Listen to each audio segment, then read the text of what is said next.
Hi, welcome to Kiwi Pearls. I'm Deb, and today we're doing Nate's Art Lab Challenge for March. We're going to have a lot of fun here. I'm going to be doing a blowout with my pearl mix, and then I'm going to embellish it, not with a palette knife, but with my finger. Let's get dirty and get that child within. There's so much talent and variety in styles getting their hands dirty for Nate today. So check the link below and support them by following along in our train of artists. Thank you so much for watching. I really appreciate you being here. Bye for now.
Yeah,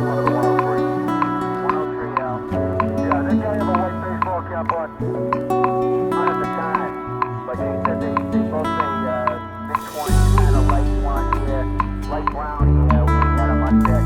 Looked like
you.